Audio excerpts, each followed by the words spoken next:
జైలుకు వెళ్ళిన రుద్రాణి పిల్లలిద్దరికీ బారసాల జరిపిస్తున్న రాజ్ కావ్య మినిస్టర్ కుటుంబాలు. మరి ఇదంతా ఎలా జరిగిపోతుంది? రుద్రాణిని అసలు జైలుకి ఎలా పంపించారు, ఏం జరిగింది తెలుసుకోవాలనుకుంటే వీడియోని అయితే చివరి వరకు మిస్ కాకుండా అయితే చూసేయండి. ఇక డాక్టర్ వచ్చి ఆపరేషన్ అయితే సక్సెస్ అయింది. పాపని ప్రాణాలకి తెగించి మినిస్టర్ గారు రాజుగారు కాపాడుకున్నారు అని చెప్పడం జరుగుతుంది. ఇక దీనంతటికి కారణమైన రుద్రాణి చెంప పగలగొడుతుంది అపర్ణ. ఎందుకంటే ఈ తప్పు చేయడానికి మెయిన్ కారణం రుద్రాణియేని. రుద్రాణి నాకు కనుక సలహా ఇవ్వకపోతే నేను ఈ పని చేసేవాడిని కాదు అని అందరి ముందు ఒప్పేసుకుంటాడు మినిస్టర్ అయితే. ఇక అలా రుద్రాణికి పెద్ద షాక్ ఎదురవుతుంది. ఇక్కడ చూస్తే ఇక పిల్లలిద్దరూ హ్యాపీగా క్షేమంగా ఉండడం, ఎవరి పిల్లలు వాళ్ళ దగ్గరికి చేరడం అనేది ఇక ఆ కుటుంబాలను సంతోషపెడుతుంది. మినిస్టర్ తన తప్పుని ఒప్పుకొని తన పాపని సంతోషంగా స్వీకరిస్తాడు. కావ్య గారు, నిజంగా మా వల్ల మీకు చాలా పెద్ద అన్యాయం జరిగింది.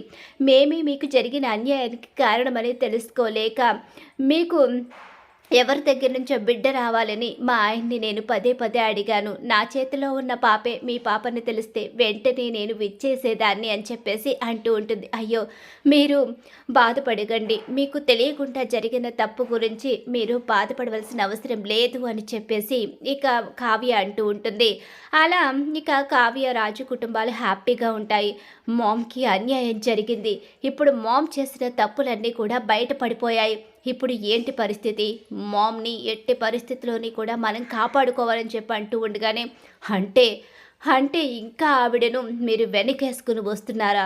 రాహుల్, నువ్వు మారావు అనుకున్నాను, కానీ ఇంకా కూడా మీ అమ్మనే వెనకేసుకుని వస్తూ మీ ఇద్దరు ఒకటై మీ అమ్మనే సపోర్ట్ చేస్తున్నారనమాట. ఇంతకాలం నీకు సపోర్ట్ చేసి తప్పు చేశాను, వీళ్ళు ఎప్పుడూ మారరు. కాకపోతే నువ్వు వాడు మారాడని నమ్ముతున్నావు కాబట్టి నీ నమ్మకాన్ని మేమెందుకు కాదనాలి అని చెప్పి ఒప్పుకున్నామంతే. వీళ్ళు ఆ రుద్రానికి పుట్టిన వాళ్ళు కాబట్టి రుద్రాణిలాగే వీళ్ళ బుద్ధి కూడా వంకరగానే ఉంటుంది. వీళ్ళలో మార్పు రాదు. వీళ్ళిద్దరినీ కూడా బయటికి తోసేస్తే అప్పుడు మారతారు అని చెప్పేసి ఇక అంటూ ఉంటుంది అపర్ణ అయితే. అలా వాళ్ళిద్దరికీ పెద్ద షాక్ ఇస్తుంది. ఇక్కడ చూస్తే మినిస్టర్ అయితే తనకున్న ఇన్ఫ్లుయెన్స్ ఉపయోగించి రుద్రాణి పిల్లల్ని మార్చడం, అలాగే తన పాపని చంపేయాలి అనుకోవడం, ఇవన్నీ కలిపి రుద్రాణిపై కేసు పెడతాడు. అలా రుద్రాణిపై కేసు పెట్టడంతో రుద్రాణిని అరెస్టు చేయడానికి పోలీసులు వస్తారు. ఏంటి మినిస్టర్ గారు, నన్నే అరెస్టు చేస్తారా? నా పాపనే చంపాలని చూశావు. రేపొద్దున భవిష్యత్తులో ఆ కుటుంబం మీద ఉన్న పగతో నా పాపని, అలాగే రాజు కావ్యల పాపని నువ్వేదైనా చేసే ప్రమాదం ఉంది. అందుకనే నువ్వు బయట ఉండకూడదు. ఆ కుటుంబం నీకు పాలు పోసి పెంచినట్టుగా విషపు నాగుని పెంచారు. నువ్వు పాలు తాగి ఆ కుటుంబంపై విషం కక్కాలి అనుకున్నావు. రేపొద్దున్న నా కుటుంబానికి హాని చేయవని నాకు గ్యారంటీ లేదు. అందుకని నువ్వు జైల్లోనే ఉండాలి. జీవితంలో ఎప్పటికీ నువ్వు బయటికి రాలేవు. రాజు కావ్య నిన్ను వదిలేసినట్టు ఈ మినిస్టర్ మాత్రం వదిలిపెట్టడు అని చెప్పేసి ఇక రుద్రాణికి పెద్ద షాక్ ఇస్తాడు. అలా రుద్రాణిని అరెస్టు చేయించి జైలుకైతే పంపించేస్తాడు. రుద్రాణికి తప్పించుకునే అవకాశం కూడా లేకుండా పోతుంది. పెద్ద పెద్ద ఇన్ఫ్లుయెన్స్ ఉపయోగించుకుని తప్పు చేసిన రుద్రాణికి పెద్ద శిక్షే పడుతుంది. తల్లి అరెస్ట్ అవడంతో రాహుల్ రేఖకి పెద్ద షాక్ ఎదురవుతుంది. ఇప్పుడు ముందుకు వెళితే వీళ్ళిద్దరికీ కూడా ప్రమాదం అని అర్థమైపోతుంది.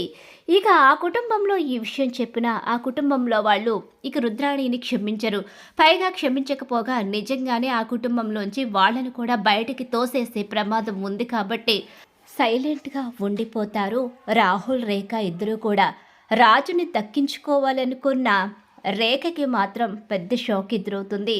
పాప వాళ్ళ చేతికి రావడంతో ఆ ఇంట్లో పండగ వాతావరణం నెలకొంటుంది. అంతేకాదు, బారసాల చేయాలని నిర్ణయించుకుని ముహూర్తం కూడా పెట్టించేసుకుంటారు. అలాగే మినిస్టర్ కుటుంబంలో కూడా మరోసారి పంతుల్ని పిలిపించి బారసాల చేయాలని నిర్ణయించుకుంటారు. ఈసారి పాప జాతకం కరెక్ట్గా చెప్పండి అని చెప్పి పాప జాతకాన్ని ఇచ్చేసరికి ఇప్పుడు పాప జాతకంలో మార్పు వచ్చింది. పాప దీర్ఘ ఆయుష్తో ఉంటుంది కాబట్టి మీరు ఇక దిగులు పడవలసిన అవసరం లేదని ఆ పంతులు చెప్పడంతో తులసి అలాగే మినిస్టర్ ధర్మేంద్ర చాలా హ్యాపీగా బారసాల చేయడానికి సిద్ధపడతారు. ఇక అదేవిధంగా ఇక్కడ కూడా పాప అన్ని గండాలు దాటేసింది, తల్లిదండ్రుల ఒడికి చేరింది కాబట్టి ఇక నుంచి పాప క్షేమంగా ఉంటుంది. కాకపోతే కొంతమంది శత్రువుల కారణంగా మీకు కొన్ని గండాలు అయితే తప్పవు, పాపని జాగ్రత్తగా చూసుకోండి అని చెప్పేసి పంతులు చెప్పడం అయితే జరుగుతుంది. ఇక దాంతో నా పాపకి నేనుండగా ఎలాంటి గండం దరిచేరనివ్వరు అని చెప్పి కావ్య అంటుంది. అలాగే రాజ్ అంటారు, మా కుటుంబం పాపకి కవచంలా ఉంటుందని చెప్పేసి కుటుంబం అంతా కూడా చెప్తూ ఉంటుంది. అలా ఇక బారసాల చేయడానికైతే నిర్ణయించుకుంటారు. రేఖ రుద్రాణి దగ్గరికి అయితే వెళుతుంది. అలా రుద్రాణి దగ్గరికి వెళ్ళి ఇలా మినిస్టర్ దగ్గర ఉన్న పాపకి అలాగే రాజు కావ్యాల పాపకి ఒకేసారి బారసాల జరగబోతుంది. ఈ బారసాల జరగకూడదు, ఆ కుటుంబం సంతోషంగా ఉండకూడదు, ఆపడానికి నువ్వేం చేస్తావో చెయ్యని చెప్పేసి రేఖకి మరో ఉపాయం చెప్పి పంపిస్తుంది. కానీ రేఖ మాత్రం ఏమీ చేయలేకపోతుంది. బారసాలను ఆపడానికి రేఖ ప్రయత్నిస్తే రేఖ చెంప పగలగొడుతుంది అపర్ణ అయితే. నువ్వు కూడా మీ అమ్మతో పాటు జైల్లో కూర్చోవాలి అనుకుంటే ఈ ఇంటి నుంచి బయటికి వెళ్ళిపో. పిచ్చి పిచ్చి ప్రయత్నాలు చేసి మా ఇంట్లో జరుగుతున్న సంతోషాన్ని, పండగ వాతావరణాన్ని పాడు చేయాలని ప్రయత్నిస్తే నిన్ను ఒక్క క్షణం కూడా ఈ ఇంట్లో ఉండనిచ్చే ప్రసక్తే లేదు అని చెప్పేసి ఖచ్చితంగా చెప్పేసరికి రేఖకు షాక్ ఎదురవుతుంది. రాహుల్ కూడా నోరు మెదపకుండా మౌనంగా ఉండిపోతాడు. ఇప్పుడు రాహుల్కి కూడా అదే గతి పడుతుందని తెలుసుకుని ఇక్కడ మినిస్టర్ కూతురికి కూడా బారసాలు చేయడంతో మినిస్టరు రాజు కుటుంబానికి చెప్తాడు, ఇలా పాపకి బారసాల చేస్తున్నామని. మేము కూడా బారసాల జరిపిస్తున్నామండి. సరే, ఇద్దరం కలిసి ఒకే చోట బారసాల చేద్దాం. పిల్లలిద్దరూ చేతులు మారారు కదా, ఇప్పుడు ఎవరి చేతిలో పిల్లలు ఇక వాళ్ళ చేతిలోనే ఉన్నారు కాబట్టి, ఎవరి కన్న తల్లి వాళ్ళ దగ్గరే ఉంది కాబట్టి పిల్లలు కూడా చాలా సంతోషంగా ఉంటారు. ఇద్దరికి ఒకే చోట బారసాల జరిపిస్తే అందరం కూడా హ్యాపీగా ఉండొచ్చు అని చెప్పేసి మినిస్టర్ చెప్తాడు. అలాగే రాజు కూడా ఒప్పుకుంటాడు. ఇలా రెండు కుటుంబాలు సంతోషంగా బారసాల జరిపించడానికి ఇక గుడికైతే చేరుకుంటారు. అందరూ కూడా చాలా హ్యాపీగా బారసాల జరిపిస్తూ ఉంటారు. జైల్లో ఉండి నిస్సహాయరాళ్ళ ఏమీ చేయలేక కోపంతో రగిలిపోతూ ఉంటుంది. బారసాల ఆగలేదు. పైగా రేఖ కూడా చెంపదెబ్బతింది తనలాగే అని తెలుసుకుని ఇంతకాలం చేసిన కుట్రల ప్రయోజనం లేకుండా పోయాయి. పైగా ఆ కుటుంబం సంతోషంగా ఉంది. నేను, నా పిల్లలే ఇప్పుడు ఎటు కాకుండా అయిపోయాము, మిమ్మల్ని వదిలిపెట్టే ప్రసక్తే లేదు అంటూ జైల్లో ఉండి పగతో రగిలిపోతూ ఉంటుంది. రుద్రాణి అయితే ఏం చేయలేని అయోమయం పరిస్థితిలో మినిస్టర్తో పెట్టుకోవడంతో రుద్రాణికి అలా పెద్ద షాక్ ఎదురవుతుంది. రాజ్ కావ్య కుటుంబాలు చేయలేని పని ఇక మినిస్టర్ చేయడంతో వాళ్ళు కూడా రుద్రాణిని అయితే విడిచిపెట్టేస్తారు. రుద్రాణి చేసిన కుట్రల కారణంగా రుద్రాణికి అలా శిక్ష పడాల్సిందే అని చెప్పేసి ఇక రుద్రాణి విషయంలో తలదూర్చకుండా రుద్రాణిని వదిలేస్తారు. అలా రుద్రాణికి ఊహించని షాక్ అయితే ఎదురవుతుంది. మరి ఖచ్చితంగా రాబోయే కథలో ఇలా అయితే జరగబోతుంది.